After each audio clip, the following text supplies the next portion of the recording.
एक छोटी सी गांव की लड़की जिसके पास कुछ भी नहीं था, पर एक रात एक परी ने उसका पूरा नसीब बदल दिया। पुराने समय की बात है। विंध्यपुर नाम के एक छोटे से गांव में लाली नाम की एक प्यारी सी लड़की रहती थी। लाली के माता पिता किसान थे, पर बहुत गरीब थे। गांव के सब बच्चे नए कपड़े पहनते, पर लाली हमेशा पुराने और सिले हुए कपड़ों में स्कूल जाती। फिर भी लाली कभी शिकायत नहीं करती। वह स्कूल से लौटकर अपनी माँ के काम में हाथ बटाती। एक दिन की बात है, जब लाली शाम के समय कुएं से पानी भर रही थी, तब अचानक एक चमकदार रोशनी उसके सामने आकर रुक गई। लाली घबरा गई। फिर उसने देखा कि वह तो एक सुंदर परी है। उस परी ने नरम आवाज में कहा, लाली, तुम्हारे दिल में नेकता है, मैं तुम्हारी मदद करने आई हूँ। लाली हैरान रह गई।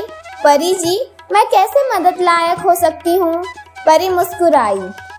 तुम बिना शिकायत सबकी मदद करती हो। जो बच्चा दूसरों के लिए रोशनी बनता है, उसके जीवन में कभी अंधेरा नहीं रहता। परी जी ने उसे वरदान दिया। परी ने अपनी छड़ी घुमाई और एक छोटी सी मिट्टी की बोरी लाली को दे दी। इस बोरी में फसल उगाने का वरदान है।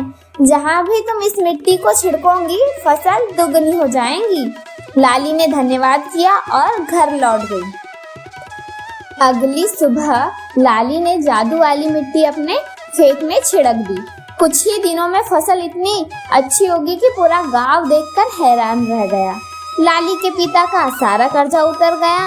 उनके घर में पहली बार नए कपड़े आए और सबकी जिंदगी बदलने लगी। पर लाली ने अपने पास मिट्टी का बचा हिस्सा सब गांव वालों के खेत में बांट दिया, और जैसे जैसे मिट्टी फैल गई, पूरे गांव की फसल सबसे अच्छी होने लगी। एक रात लाली ने आसमान की तरफ देखा। वही चमकदार रोशनी फिर से नजर आई। परी दूर आसमान से मुस्कुराते हुए कह रही थी, लाली, तुम्हें मेरे वरदान की नहीं, तुम्हारे दिल की जरूरत थी। तुम जैसे लोग ही दुनिया को सुंदर बनाते हैं। लाली हंसी और बोली, परी हो या ना हो, अच्छाई में ही सबसे बड़ा जादू होता है। और इस तरह विंध्यपुर गांव एक छोटी सी लड़की और परी के जादू से हमेशा के लिए खुशहाल हो गया।